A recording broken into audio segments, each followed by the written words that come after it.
अखेर मुंबई महापालिकेसाठी भाजपनं काल रात्री उशिरा 195 जणांची यादी जाहीर केली आहे। उरलेल्या 32 जागा मित्रपक्षांना सोडण्यात आलेल्या आहेत। यामध्ये 117 मराठी उमेदवार आहेत, 78 अमराठी उमेदवारांना तिकीट वाटप करण्यात आलंय। शिवसेनेतून भाजपमध्ये दाखल झालेले प्रभाकर शिंदे, नाना आंबोलेंच्या पत्नी तेजस्विनी आंबोले, दिलीप उर्फ बबलू पांचाळ आणि त्यांच्या पत्नी अनिता पांचाळ यांचाही उमेदवारांच्या यादीमध्ये समावेश आहे।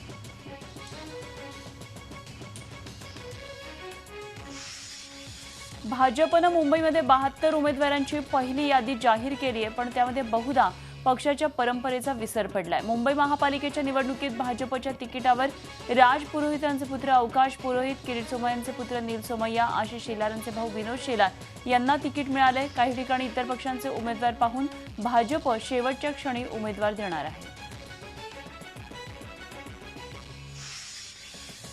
शिवसेनेकडून मुंबईतल्या विभाग प्रमुखांकडे एबी फॉर्म सुपूर्द केलेले आहेत। वाद नसलेल्या जागांवरचे उमेदवारी अर्ज भरले जाणार आहेत। माजी महापौर शुभा राऊळ यांनी एबी फॉर्म घेतला नाहीये, निवडणूक लढवण्याची इच्छा नसल्याचं त्यांचं म्हणणं आहे। पण खरं कारण हे विनोद घोसाळकर आणि त्यांच्या मुलाशी झालेल्या वादाचंच असल्याचंही बोललं जात आहे।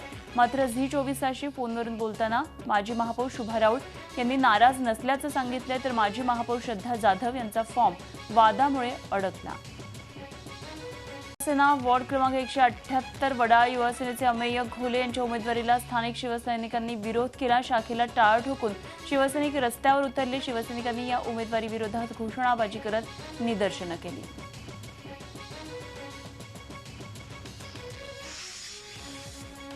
शिवसेनेतील अंतर्गत नाराजीचं लोण आता वडाळातून शिवसेनेचा बालेकिल्ला असलेल्या दादरपर्यंत पोहोचलं। वडाळापाठोपाठ हिंदमाता परिसरातल्या शाखेला शिवसैनिकांनी टाळ ठोकले। इथल्या प्रभाग क्रमांक 200 मधून उर्मिला पांचाळ यांना उमेदवारी जाहीर झाली। पांचाळ यांच्या उमेदवारीला स्थानिक शिवसैनिकांनी विरोध केला। पांचाळ या विभागाबाहेरचे असल्यानं त्यांचा पक्षाशी संबंध नसल्याचा आरोप स्थानिक शिवसैनिकांनी केला। काँग्रेसने जाहीर केलेल्या पहिल्या यादीमध्ये काही बदल होणार आहेत। पहिल्या यादीमध्ये काही नावांना काँग्रेस पक्षश्रेष्ठींकडून स्थगिती देण्यात आली आहे। काही उमेदवारांच्या नावावरून काँग्रेसमध्ये नाराजी असल्याने स्थगिती देण्यात आली। दरम्यान मुंबई काँग्रेस अध्यक्ष संजय निरुपम यांनी या वृत्ताचं खंडन करत यादीत कोणताही बदल केला नसल्याचं ट्विट केलंय।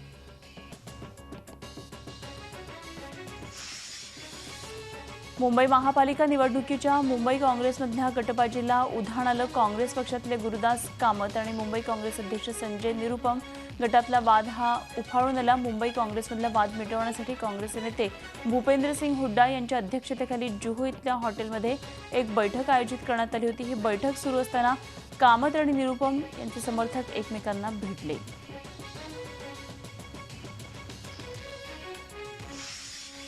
मुंबई महापालिका निवडणुकीसाठी राष्ट्रवादी काँग्रेसने जाहीरनामा प्रसिद्ध केलाय। पाणी, आरोग्य, वीज, बेस्ट प्रवास, रस्ते, कचरा, वायफाय संबंधी अनेक आश्वासनं या जाहीरनाम्यामध्ये देण्यात आली आहेत।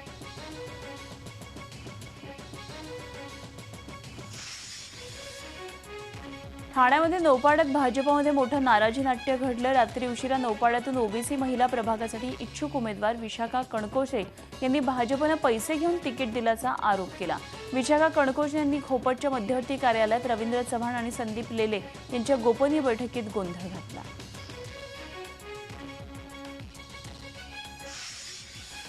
पुण्यामध्ये भाजप उमेदवारांची यादी जाहीर झाली। 139 उमेदवारांचा समावेश आहे। या यादीमध्ये खासदार अनिल शिरोळे यांचा मुलगा सिद्धार्थ शिरोळेला उमेदवारी देण्यात आली आहे। राष्ट्रवादीतून भाजपमध्ये आलेल्या कर्णे गुरुजींचं मात्र नाव या यादीमध्ये नाहीये।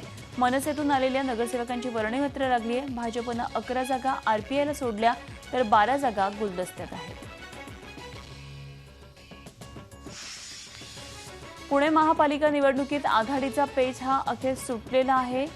काँग्रेस राष्ट्रवादीच्या बैठकीमध्ये आघाडीबाबत सकारात्मक चर्चा झाली। ज्या जागांवर एकमत आहे तिथं आघाडी करण्याचा निर्णय घेण्यात आल्याचं माजी उपमुख्यमंत्री अजित पवार यांनी स्पष्ट केलं। ज्या जागांवर वाद आहे तिथे दोन्ही पक्ष मैत्रीपूर्ण लढत देतील असंही ते म्हणाले।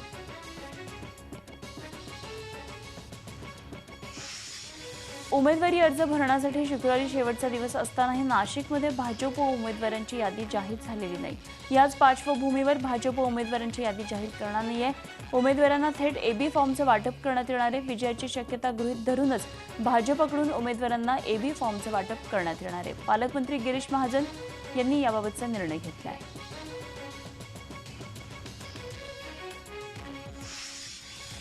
महापालिका निवडणुकीसाठी उमेदवारी अर्ज भरण्यासाठी फक्त आता काही तास शिल्लक आहेत, तरीही काँग्रेसतर्फे अजूनही उमेदवारी यादी जाहीर करण्यात आलेली नाहीये. एवढंच नव्हे तर महाल परिसरातल्या देवडिया काँग्रेस भवन या काँग्रेस मुख्यालयात शुकशुकाट आहे. कार्यालयाला चक्क कुलूप लावण्यात आलेले आहे. पक्षातली अंतर्गत गटबाजी आणि बंडखोरी टाळण्यासाठी उमेदवारांना शेवटच्या क्षणी एबी फॉर्म देण्यात येणार आहे.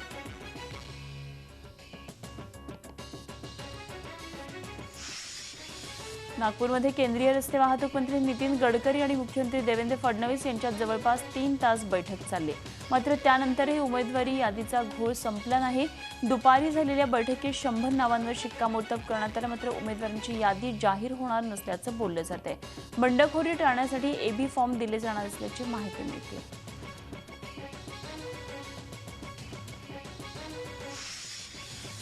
महानगरपालिका निवडणुकीसाठी ऑनलाईन अर्ज भरण्यासाठी केवळ एकच दिवसाचा कालावधी शिल्लक असल्यानं ऑनलाईन अर्ज भरण्यासाठी इच्छुक उमेदवारांची एकच लगबग दिसून येते. निवडणुकीमध्ये पहिल्यांदाच ऑनलाईन अर्ज प्रक्रिया सुरू करण्यात आल्यानं उमेदवारांची दमछाक होतीये. ऑनलाईन अर्ज एकदा दाखल केल्यावर त्यामध्ये काही करेक्शन करायचं झाल्यास ते होत नाहीये, अशी समस्या उद्भवत आहे.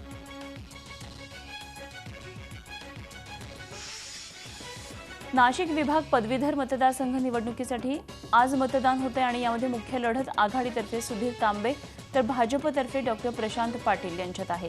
माकतर्फे राजू दिसलेसह इतर 17 जण या मैदानामध्ये आहेत. नाशिक विभागातल्या 5 जिल्ह्यातल्या मतदारसंघात 2,64,000 मतदार आहेत. यासाठी नाशिक विभागात 353 केंद्र आहेत तर नाशिक जिल्ह्यामध्ये 136 मतदान केंद्र उभारण्यात आली आहेत.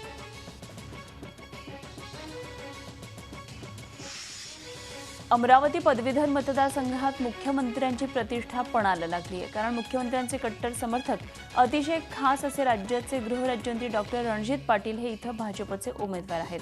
डॉक्टर रणजित पाटील यांचा उमेदवारी अर्ज दाखल करण्यासाठी थेट मुख्यमंत्री अमरावतीमध्ये आलेले होते आणि यावरून त्यांनी ही निवडणूक किती गांभीर्यानं घेतलेली आहे हे लक्षात येते. त्यांच्या विरोधात काँग्रेसचे संजय खोडके, आमदार बच्चू कडू यांचे प्रहार संघटनेचे डॉक्टर दीपक धोटे असे एकूण 13 उमेदवार रिंगणामध्ये आहेत.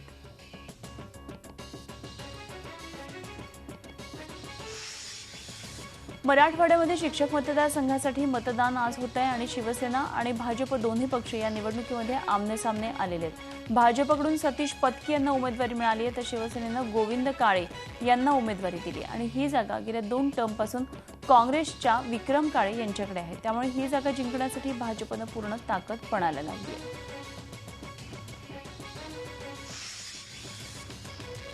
नागपूर विभाग शिक्षक मतदारसंघाची निवडणूक आज होतीये. पहिल्यांदाच काँग्रेसनं आपल्या फ्रंटल संघटनांना डावलून स्वतःचा उमेदवार उभा केलाय.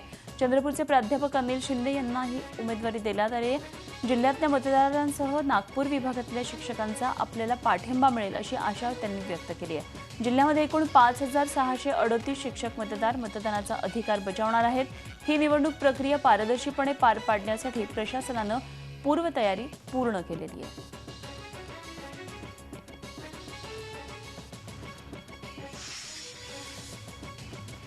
नरेंद्र आणि देवेंद्र सरकारवर लक्ष करत राष्ट्रवादीचे अजित पवार यांनी नाशिकमध्ये प्रचाराला सुरुवात केली आहे. त्र्यंबकेश्वरमध्ये जाहीर सभा घेत त्यांनी युतीच्या कारभारावर तुफान हल्ला चढवला. शेतकऱ्यांचा जिल्हा असल्यानं त्याचा फायदा राष्ट्रवादीला ग्रामीण भागात मिळू शकेल हे पाहून राष्ट्रवादीनं त्र्यंबकपासून सुरुवात केली आहे.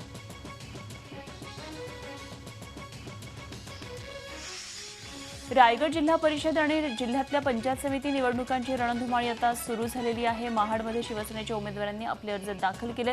यावेळी आमदार भरत गोगावले यांच्या नेतृत्वाखाली सेनेकडून जोरदार शक्तीप्रदर्शन करण्यात आलं. विधान परिषदेच्या कोकण शिक्षक मतदारसंघाच्या निवडणुकीसाठी मतदान होणार आहे आणि त्यानंतरच उमेदवारी अर्ज भरण्याला खऱ्या अर्थानं वेग येणार आहे.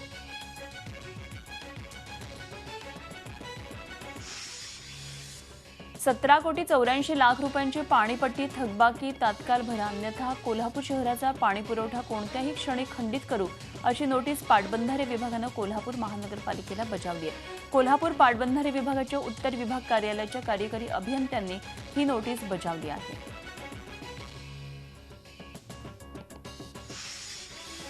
प्रतापगडाच्या पायथ्याशी असलेल्या अफजल खानच्या कबरीजवळील अतिक्रमण तात्काळ हटवा, अन्यथा तिथल्या वन अधिकाऱ्यांना कायमचं वनात पाठवू असा इशारा मुंबई उच्च न्यायालयानं दिलाय. अफजल खानच्या कबरीजवळ अतिक्रमण हटवली पाहिजेत अशी मागणी करणारी जनहित याचिका मिलिंद एकबोटे यांनी मुंबई उच्च न्यायालयामध्ये दाखल केली होती आणि या याचिकेची दखल घेत न्यायालयानं तिथली अतिक्रमण हटवण्याचे मुंबई उच्च न्यायालयानं आदेश दिले.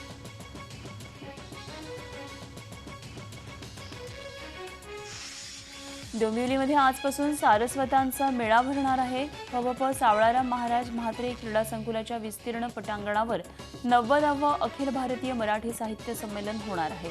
अनेक साहित्यप्रेमी, वाचक, लेखक मंडळींसह संमेलनाला 11 ते 12 हजार नागरिक उपस्थित राहण्याची शक्यता आहे. आजपासून 3 दिवस चालणाऱ्या या संमेलनाच्या पार्श्वभूमीवर संमेलन स्थळी आणि मार्गावर पोलिसांचा बंदोबस्त तैनात आहे.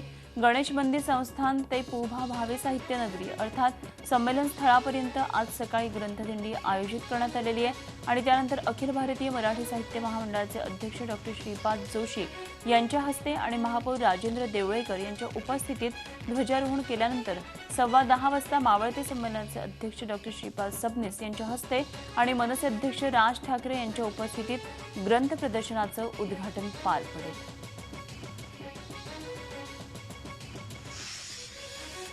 ठाणे महापालिकेला स्टेमकडून होणारा पाणीपुरवठा आज सकाळी 9 ते शनिवारी सकाळी 9 पर्यंत बंद राहणार आहे. ठाणे महापालिकेच्या स्वतःच्या पाणीपुरवठा योजनेमधून समतानगर, ऋतू पार्क, सिद्धेश्वर जेल, साकेत, उधळसर, रेतीबंदर, मुंब्रा, कोळीवाडा, शैलेशनगर, संजयनगर आणि कळव्यामध्ये काही भागामध्ये आज सकाळी 9 ते रात्री 9 वाजेपर्यंत पाणीपुरवठा सुरू राहणार आहे.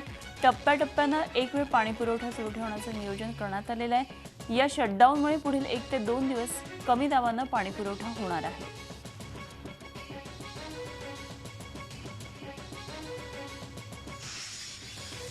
वैद्यकीय क्षेत्राच्या इतिहासात ग्राहक मंचानं पहिल्यांदाच धुळ्याच्या शासकीय वैद्यकीय महाविद्यालयाला निष्काळजीपणे शस्त्रक्रिया केल्याप्रकरणी 2,15,000चा दंड ठोठावलाय. 70 वर्षाच्या तुळशीराम पाटील यांच्या डोळ्यावर शस्त्रक्रिया करताना त्यांना एक डोळा कायमचा गमवावा लागला होता. दंडाची रक्कम 30 दिवसांच्या आत न भरल्यास व्याजासह ही रक्कम पीडित पाटील यांना द्यावी लागणार आहे.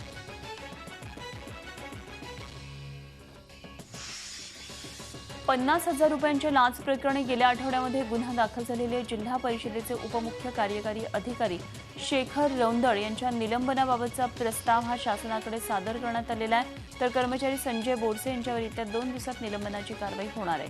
धुळे जिल्हा परिषद प्रशासनातर्फे ही माहिती देण्यात आली आहे.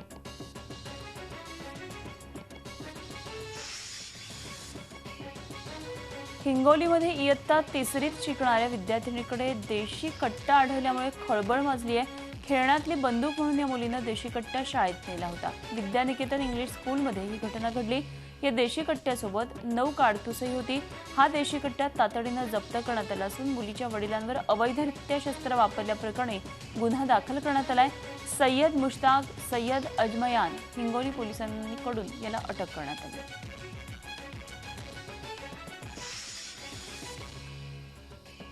कल्याणच्या काळा तलाव परिसरामध्ये आत्महत्येचा प्रयत्न करणाऱ्या व्यक्तीला अनिल सिन्हांनी आपल्या जीवाची पर्वा न करता वाचवलं. मॉर्निंग वॉकसाठी आलेल्या अनिल सिन्हांना तलावात उडी मारून आत्महत्या करणारा व्यक्ती दिसला आणि त्यांनी क्षणाचाही विलंब न करता तलावात उडी मारून त्याचे प्राण वाचवले. हा सर्व प्रकार मोबाईल कॅमेऱ्यात कैद झाला.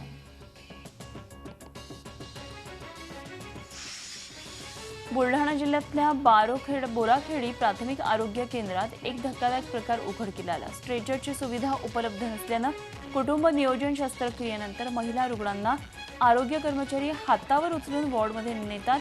या ठिकाणी दर महिन्याला अनेक कुटुंब नियोजनाच्या शस्त्रक्रिया करण्यात येतात. मात्र या ठिकाणी मूलभूत सुविधाच उपलब्ध नसल्यामुळे रुग्णांची हेळसांड होते.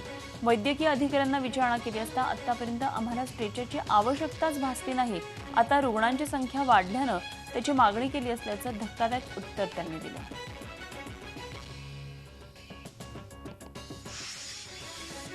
इंदापूर शहर अंधारात बुडालं होतं. महावितरणनं पथदिव्यांचा तसंच शहराला उजनी धरणावरून आणि तरंगवाडी तलावावरील पिण्यासाठी पाणी पुरवठा करणाऱ्या विद्युत पंपाचा वीज पुरवठा खंडित केला. गेल्याच आठवड्यामध्ये शहरातल्या मुख्य 5 भागातल्या पथदिव्यांचा विद्युत पुरवठा खंडित करून महावितरणनं नगरपालिकेला इशारा दिला होता. दरम्यान पाणीपुरवठा अत्यावश्यक सेवेत असल्यामुळे पाणीपुरवठा पुन्हा सुरू करण्यात आलेला आहे. त्यामुळे शहरातल्या लोकांचा पिण्याच्या पाण्याचा प्रश्न मिटला आहे.